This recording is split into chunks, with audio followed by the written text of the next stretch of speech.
विद्यार्थियों, आज हम चौथी कक्षा का अभ्यास 13 ह्रस्व उ की मात्रा का अभ्यास हम आज अभ्यास करने जा रहे हैं।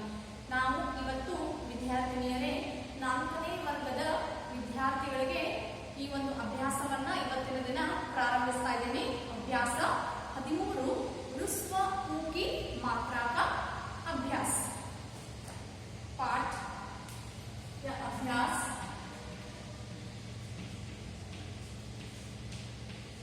13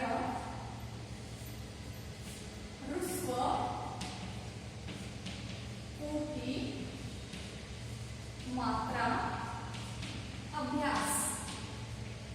तो ह्रस्व उ की मात्रा अभ्यास अभ्यास 13 तो ह्रस्व उ की मात्रा अभ्यास में 3 विभाग आते हैं। 3 विभाग आते हैं। तो कौन कौन से हैं? पहले अक्षर पर, बीच वाले अक्षर पर और अंतिम अक्षर पर। तो इस अभ्यास में 3 विभाग होते हैं। तो हमें क्या करना है? इस अभ्यास को हमें ठीक जगह पर ह्रस्व उ की मात्रा लगाकर शब्द पूर्ण करना है।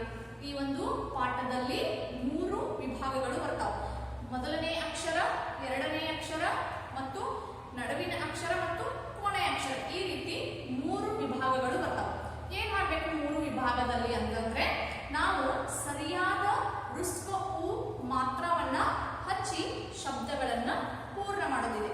ಹಾಗಾದ್ರೆ ಯಾವ ಮಾತ್ರಗಳು ಅವುಗಳನ್ನ ನಾವು ಇವತ್ತು ಅಭ್ಯಾಸವನ್ನ ಮಾಡೋಣ।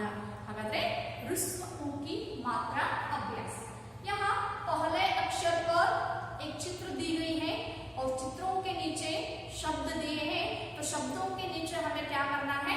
ह्रस्व उ की मात्रा लगाकर शब्द पूर्ण करना है। तो यहाँ स न 2 अक्षर हैं। तो इन स न में पहला अक्षर कौन सा होता है? स होता है। तो स को हमें क्या करना है? उ की मात्रा लगाना है, वो भी ह्रस्व उ की मात्रा। तो उदाहरण देखिए, पहले अक्षर पर, यहाँ पहले अक्षर पर, पहले अक्षर पर।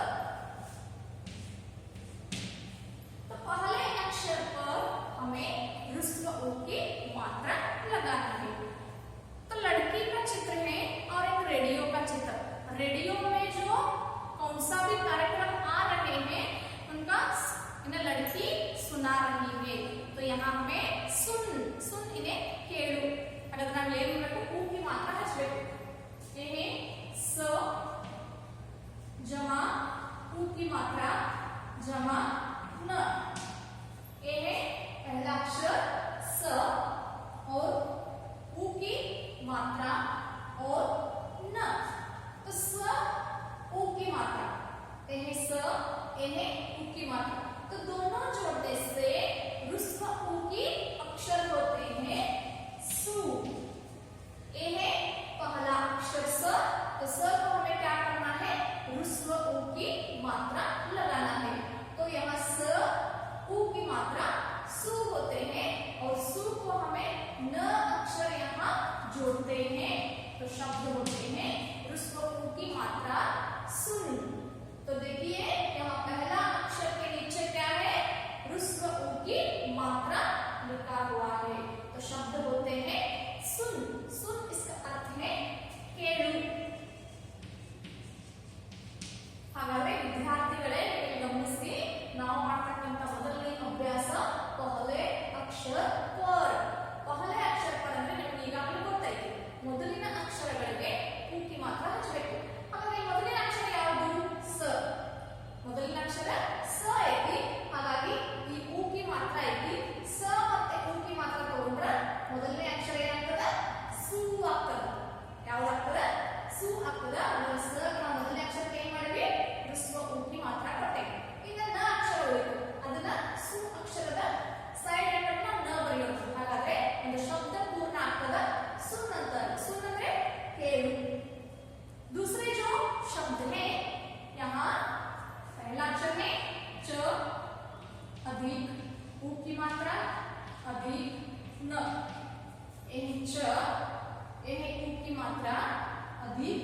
न। ये है पहला अक्षर च। तो इस अक्षर को हम क्या कहते हैं? च कहते हैं। तो देखिए ये है पहला अक्षर च। तो च को हमें क्या करना है? ऊ की मात्रा लिखना है। तो उसको ऊ की मात्रा अक्षर होते हैं चू, और इसके साथ न लिखेंगे तो शब्द होते हैं चुन। चुन इसका अर्थ है आरिसु, आई के मणिपुर। तीसरे जो शब्द है ये है ध, ऊ की मात्रा तो जमा न बराबर। ये है ध, इससे मैं जोड़ती हूँ ऊ की मात्रा और इससे मैं जोड़ती हूँ न। तो ध ऊ की मात्रा धू होते हैं। ध और ऊ की मात्रा इन दोनों में यहाँ जोड़कर लिखती हूँ तो उच्चारण ऐसे होती है धू। और इसके साथ न लिखेंगे तो शब्द होते हैं धुन। धुन इसका अर्थ है ध्वनि। ಹಾಗಾದ್ರೆ ವಿದ್ಯಾರ್ಥಿ ನೋಡ್ರಿ ಇದು ಧ ಅಕ್ಷರ. ಧ ಏನ್ ಮಾಡಿದ್ವಿ? ಊ ಕಿ ಮಾತ್ರ ಕೊಟ್ಟಿದ್ವಿ. ಧ ಅಧಿಕ್ ಊ ಅಧಿಕ್ ನ. ಧ ಮತ್ತೆ ಊವನ್ನ ಸೇರಿಸಿದಾಗ ಏನಾಗ್ತದೆ? ಧ್ರುವ ಆಗ್ತದೆ. ಹಾಗಾದ್ರೆ ಧ್ರುವ ನಾವು ಏನ್ ಮಾಡಿದ್ವಿ? ನ ಅಕ್ಷರವನ್ನ ಸೇರಿಸಿದ್ವಿ. ಧುನ್ ಅಂತಕ್ಕಂತಹ ಶಬ್ದ ಆಯ್ತು. ಧುನ್ ಅಂದ್ರೆ ಧ್ವನಿ. ಇನ್ನ ಏನೇ ತ ಅಧಿಕ್ ಊ ಕಿ ಮಾತ್ರ अधिक म। तो इन शब्दों में पहला अक्षर कौन सा है? तो बताइए इसको हमें क्या कहते हैं? त कहते हैं। कौन सा वर्ण है? त वर्ण है। त इससे मैं जोड़ती हूँ ऊ की मात्रा, तो इससे मैं जोड़ती हूँ म। तो त अधिक ऊ तू, और इससे मैं जोड़ती हूँ म। तो शब्द होते हैं तुम। तुम इनमें नीनु। सुन, केळु, चुन, आरिसु, धुन, ध्वनि, तुम, ನೀನು. ಇದು ಪಹಲೆ ಅಕ್ಷರ. ನಾವು ಮೊದಲಿನ ಅಕ್ಷರಕ್ಕೆ ಏನ್ ಮಾಡಿದ್ವಿ? ಋಸ್ವ ಊಗಿ ಮಾತ್ರ ಹಚ್ಚಿದ್ದೀವಿ. ಹಾಗಾದ್ರೆ ನೀವು ನೋಡ್ರಿ ನಿಮ್ಮ ಪುಸ್ತಕ ಒಳಗೆ ಏನ್ ಮಾಡ್ರಿ? ಪಹಲೆ ಅಕ್ಷರ ಮೊದಲಿನ ಅಕ್ಷರ ಏನದವಲ್ಲ ಅವುಗಳ ಕೆಳಗಡೆಗೆ ಸೀಸಿನಿಂದ ಊಕಿ ಮಾತ್ರ ಹಚ್ಚಿ ಶಬ್ದಗಳನ್ನ ಪೂರ್ಣ ಮಾಡ್ರಿ. ಆಮೇಲೆ ಸೀಸಿನಿಂದ ಏನ್ ಮಾಡ್ರಿ? ಕನ್ನಡ ಅರ್ಥವನ್ನ ಬರೀರಿ. ಹಾಗಾದ್ರೆ ಇಲ್ಲಿ ನೋಡ್ರಿ ಮೊದಲನೇ ಅಕ್ಷರ ಸ ಐತಿ, ಊಕಿ ಮಾತ್ರ ಕೊಟ್ಟೇನಿ. ಚ ಊಕಿ ಮಾತ್ರ ಕೊಟ್ಟೇನಿ. ಧ ಊಕಿ ಮಾತ್ರ ಇದೆ ಮತ್ತೆ ತ ಊಕಿ ಮಾತ್ರ ಕೊಟ್ಟೇವಿ. ಇದು पहले अक्षर पर। आगे हम अभ्यास करने जा रहे हैं बीच वाले अक्षर पर। कौन सा है? बीच वाले अक्षर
दूसरा जो शब्द है जामुन, ये है जा अधिक म अधिक उ की मात्रा अधिक न। तो देखिए यहाँ ए है जा, जा अक्षर में, जा वर्ग में आ की मात्रा है, तो जा से मैं जोड़ती हूँ म और इसे मैं जोड़ती हूँ उ की मात्रा और इसे मैं जोड़ती हूँ न। तो जा, जा इधर लिखिए, पहला अक्षर है ये और बीच वाला अक्षर कौन सा है, म है। तो म को हमें क्या करना है, उ की मात्रा लगाना है। मुंह होते हैं और अंतिम अक्षर न लिखिए और शब्द होते हैं जामुन। ಇದರಲ್ಲಿ ಮೊದಲನೇ ಅಕ್ಷರ ಜ ಐತಿ, ನಡುವಿನ ಅಕ್ಷರ ಮ ಇದೆ, ಮ ಕ ನಾವೇನ್ ಮಾಡಬೇಕು, ಉ ಕಿ ಮಾತ್ರ ಕೊಡಬೇಕು, ಕೊನೆ ಅಕ್ಷರ ನ ಬರಬೇಕು. ಅದು ಶಬ್ದ ಏನಾಯ್ತು, ಜಾಮೂನ್ ಅಂತಕ್ಕಂಥ ಶಬ್ದ ಆಯ್ತು. ಕನ್ನಡ ಅರ್ಥ ಜಾಮೂನ್. ಹಾಗಾದ್ರೆ ಏನು ಮೂರನೇದು, पहला अक्षर कौन सा है, म है अधिक ह उ की मात्रा अधिक आ वर्ण। तो देखिए इधर पहला अक्षर में म और बीच वाला अक्षर में ह अधिक उ की मात्रा और आ। तो पहला लिखिए इधर म और बीच वाला अक्षर कौन सा है, नಡುವಿನ अक्षर ಯಾವ ರೀತಿ ಹ ಐತಿ, ಹ ಬರಲಿ, ಹ ಕ ನಾವು ಏನು ಮಾಡಬೇಕು, उ की मात्रा ಕೊಡಬೇಕು, ಆಮೇಲೆ ಆ ವರ್ಣ ಬರಬೇಕು. ಹಾಗಾದ್ರೆ ಮೊದಲನೇ ಅಕ್ಷರ ಮ ಆದ್ರೆ ನಡುವಿನ ಅಕ್ಷರ ಹ ಐತಿ, ಹ ಕ ನಾವೇನ್ ಮಾಡಬೇಕು, उ की मात्रा ಕೊಡಬೇಕು, ಆಮೇಲೆ ಆ ಅಕ್ಷರವನ್ನ ಬರೆದು ಅಲ್ಲಿ ಶಬ್ದ ಪೂರ್ಣ ಮಾಡಬೇಕು. ಮಹುವಾ, ಮಹುವಾ ಅಂದ್ರೆ ಹಾವಾಡಿಗ.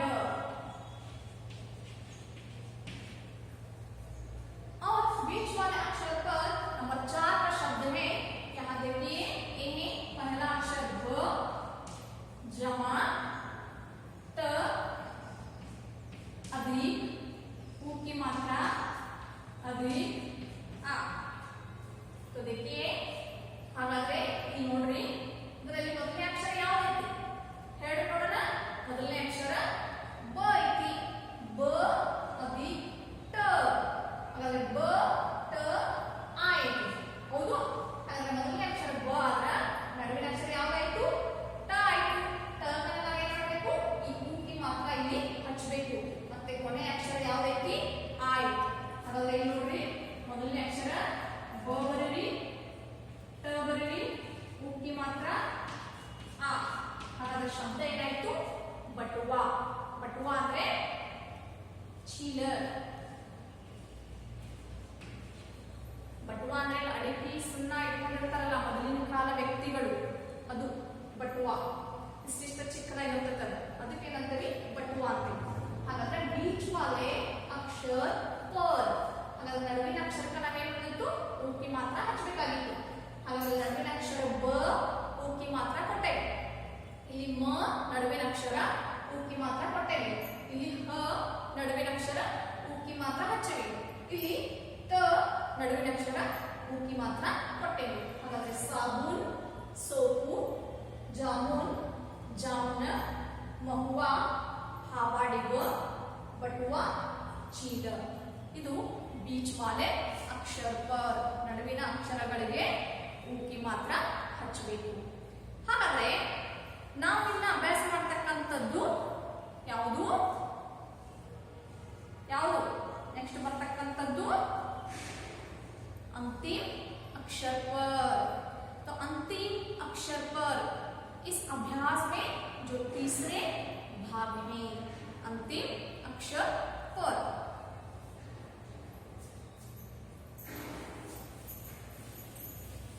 पहले हम अभ्यास किए हैं पहले अक्षर पर, और दूसरे जो हम अभ्यास कर रहे हैं बीच वाले अक्षर पर, और हमें आगे जाना है अंतिम अक्षर पर।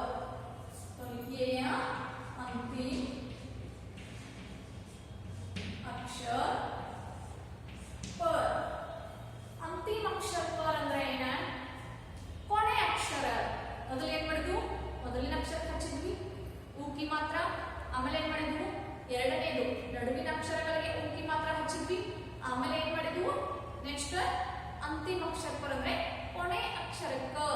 ಮಾತ್ರ ಹಚ್ಚಬೇಕಾಗಿದೆ. ಹಾಗಾದ್ರೆ ಕೊನೆ ಅಕ್ಷರಕ್ಕ ನಾವು ಊಕಿ ಮಾತ್ರ ಹಚ್ಚಬೇಕು. ಹಾಗಾದ್ರೆ ಯಾವ ಬರ್ತಾವ ಅವು? ಮೊದಲನೇದು ಗ ಕೊಟ್ಟಾರ, ರ ಕೊಟ್ಟಾರ. ಹಾಗಾದ್ರೆ ಗ ಮತ್ತೆ ರ, ಆದ್ರೆ ಗ ಕೆಳಗಡೆ ಏನೈತಿ ಮೊದಲನೇ ಅಕ್ಷರಕ್ಕ ಊಕಿ ಮಾತ್ರ ಈಗಾಗಲೇ ಅವರು ಕೊಟ್ಟಿದ್ದಾರೆ, ಹೌದು. ಹಾಗಾದ್ರೆ ನಮ್ಮ ಕೊನೆಯ ಅಕ್ಷರ ಯಾವ ಬರ್ತೈತಂದ್ರಾಗ ರ ಬರ್ತದೆ. ಹಾಗಾದ್ರೆ ರ ಕನ್ನ ನಾವೇನ್ ಮಾಡ್ಬೇಕು? ಊಕಿ ಮಾತ್ರ ಹಚ್ಚಬೇಕು. ಇದು ಒಂದ್ ನೆನ್ಪಿಟ್ಕೊಡ್ರಿ, ರದ ಕೆಳಗಡೆಗೆ ಯಾವತ್ತು ಊಕಿ ಮಾತ್ರ ಬರಲ್ಲ, ರದ ಮುಂದ್ಗಡೆ ಕೊಡ್ರಿ. ಅಂದ್ರೆ ಇಲ್ಲಿ ನೋಡಿ, ಇದು ರ ಬರೀತೀವಿ ನಾವು, ಹೌದು. ಆದ್ರೆ ಇಲ್ಲಿ ಕೊಡಂಗಿಲ್ಲ, ಇದು ತಪ್ಪು. ಏನ್ ಮಾಡ್ಬೇಕು? ರ ಬರ್ದ ಊಕಿ ಮಾತ್ರ ಕೊಡ್ಬೇಕು, ಇದು ಸರಿ. ಇದು ಬರೆಯಂಗಿಲ್ಲ, ಈ ರೀತಿ ಬರಿಬೇಕು. ಇಲ್ಲೇ ನಾವು ಅಂತಿಮ ಅಕ್ಷರ ಪರ್ ನಾವು ಅಭ್ಯಾಸವನ್ನ ಮಾಡಲಿಕ್ಕೆ ಪ್ರಾರಂಭಿಸೋಣ. ಇದು ಮೊದಲನೇ ಅಕ್ಷರಕ್ಕ ಊಕಿ ಮಾತ್ರ ಅವರು ಈಗಾಗಲೇ ಕೊಟ್ಟಿದ್ದಾರೆ, ಹೌದು. ಹಾಗಾದ್ರೆ ನಾವು ಅಂತಿಮ ಅಕ್ಷರ ಕೊನೆ ಅಕ್ಷರಕ್ಕ ರ ಹಚ್ಚಬೇಕು. ಎರಡನೇದು ಮೊದಲನೇ ಅಕ್ಷರ ಸ ಐತಿ, ಕೊನೆ ಅಕ್ಷರ ದ ಐತಿ. ದ ಕನ ಏನ್ ಮಾಡ್ಬೇಕು? ನಾವು ಊಕಿ ಮಾತ್ರ ಹಚ್ಚಬೇಕು. ಆಮೇಲೆ ಮೂರನೇ ಶಬ್ದದಲ್ಲಿ ಮೊದಲನೇ ಅಕ್ಷರ ಯಾವ್ದೈತಿ? ತ ಐತಿ, ತಕ. ಆಮೇಲೆ ಕೊನೆ ಅಕ್ಷರ ಯಾವ್ದೈತಿ? ನ ಐತಿ. ನ ಏನ್ ಮಾಡ್ಬೇಕು? ನಾವು ಊಕಿ ಮಾತ್ರ ಹಚ್ಚಬೇಕು. ಹಾಗಾದ್ರೆ ಇದರಲ್ಲಿ ಕೊನೆ ಶಬ್ದದ ಮೊದಲನೇ ಅಕ್ಷರ ಮ ಐತಿ ಮತ್ತೆ ಕೊನೆ ಅಕ್ಷರ ನ ಐತಿ. ಹಾಗಾದ್ರೆ ನ ಕನ್ನ ನಾವೇನ್ ಮಾಡ್ಬೇಕು? ಊಕಿ ಮಾತ್ರ ಹಚ್ಚಬೇಕು. ಹಾಗಾದ್ರೆ ಅಂತಿಮ ಅಕ್ಷರ ಪರ್ ಇದರಲ್ಲಿ ಮೊದಲನೇ ನೋಡ್ಲಿ ಗು ಐತಿ, ಅದಿಕ್ ರ, ಅದಿಕ್ ಊಕಿ ಮಾತ್ರ. ಗ ರ ಊಕಿ ಮಾತ್ರ. ಮೊದಲನೇ ಅಕ್ಷರ ಯಾವ್ದಾಯ್ತು? ಗ ಆಯ್ತು. ಅಂತಿಮ ಅಕ್ಷರ ಕೊನೆ ಅಕ್ಷರ ಯಾವ್ದಾಯ್ತು? ರ ಆಯ್ತು. ಹಾಗಾದ್ರೆ ಇಲ್ಲಿ ಗು ಬರೆಯೋಣ, ಕೊನೆ ಅಕ್ಷರ ರ ಬರೆಯೋಣ. ಹಾಗಾದ್ರೆ ಗುರು ಅಂತಕ್ಕಂಥ ಶಬ್ದ ಆಯ್ತು. ಗುರು ಅಂದ್ರೆ ನಾವು ಕನ್ನಡ ಅರ್ಥ ಗುರು ಅಂತ ಬರೀತೀವಿ. ಆಮೇಲೆ ಎರಡನೇ ಶಬ್ದ ಯಾವ್ದೈತಿ? ಅದರ ಮೊದಲನೇ ಅಕ್ಷರ ಸ ಆಯ್ತು, ಹೌದು. ಸ ಅದಿಕ್ ಧ ಅದಿಕ್ ಊಕಿ ಮಾತ್ರ. ನೋಡ್ರಿ, ಇದು ಸ ಅಕ್ಷರ, ಇದಕ್ಕ ನಾ ಜೋಡಿಸೀನಿ ದ.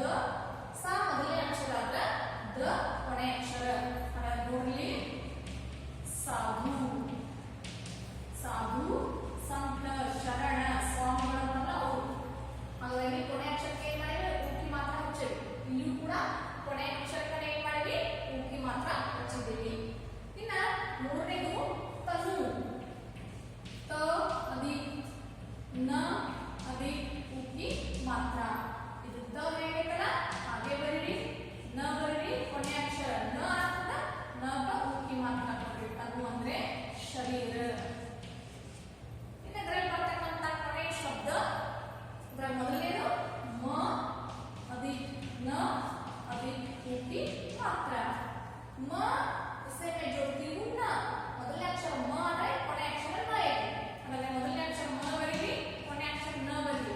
ನ ಕಡೆ ಏನ್ ಮಾಡ್ಬೇಕು? ಊಕಿ ಮಾತ್ರ ಕೊಡ್ಬೇಕು. ಮನು, ಇದು ಹೆಸರನ್ನು ಕೂಡ ಆಗ್ತದ. ಆಮೇಲೆ ಮನು ಅಂತನ ನೀವು ಬರೀರಿ. ಇದಿಷ್ಟು ಇವತ್ತಿನ ದಿನ ನಾವೇನ್ ಮಾಡಿದ್ವು? ಈ ಒಂದು ಅವಧಿಯಲ್ಲಿ ಮೊದಲನೇ ಅಕ್ಷರ, ಆಮೇಲೆ ನಡುವಿನ ಅಕ್ಷರ ಮತ್ತು ಕೊನೆ ಅಕ್ಷರ, ಇವುಗಳನ್ನ ನಾವು ಈ ಒಂದು ಅವಧಿಯಲ್ಲಿ ಅಭ್ಯಾಸವನ್ನ ಮಾಡಿದ್ವಿ. ಇನ್ನ ಮುಂದಿನ ಅವಧಿಯಲ್ಲಿ ನಾವೇನ್ ಮಾಡೋಣ? ಮೊದಲು ರಿವಿಷನ್ ಮಾಡಿ ಆಮೇಲೆ ಶಬ್ದೋಂಕು लिखिए और चित्रों को पहचान कर उनके नाम लिखिए. ಆ ಒಂದು ಅಭ್ಯಾಸವನ್ನ ಮುಂದಿನ ಅವಧಿಯಲ್ಲಿ ಪ್ರಾರಂಭಿಸೋಣ. ಆದ್ರೆ ಓದ್ಬೇಕಾದ್ರೆ ಈ ರೀತಿ ಓದೋದು: ಗುರು, ಗುರು, ಸಾಧು, ಸಾಧು, ತನು, ಶರೀರ, ಮನು, ಮನು. ಆಯ್ತಲ್ಲ? ಕೊನೆ ಅಕ್ಷರಕ್ಕೆ ಊಕಿ ಮಾತ್ರ ಕೊಟ್ಟೇವಿ. ರು ಕೊಟ್ಟೇವಿ, ಧ ಕೊಟ್ಟೇವಿ, ನ ಕೊಟ್ಟೇವಿ, ಇಲ್ಲಿಯೂ ನ ಕೊಟ್ಟೇವಿ. ಹಾಗಾಗಿ ಇವತ್ತಿನ ದಿನ ನಾವೇನ್ ಮಾಡಿದ್ವು? ಈ ಒಂದು ಅಭ್ಯಾಸವನ್ನ ತಿಳ್ಕೊಂಡೇವಿ. ಇನ್ನ ಇದೇ ಒಂದು ಪಾಠದಲ್ಲಿ ಮುಂದೆ ಉಳಿದಂತ ಭಾಗವನ್ನ ಮುಂದಿನ ಅವಧಿಯಲ್ಲಿ ಅಭ್ಯಾಸ ಮಾಡೋಣ. ಧನ್ಯವಾದಗಳು.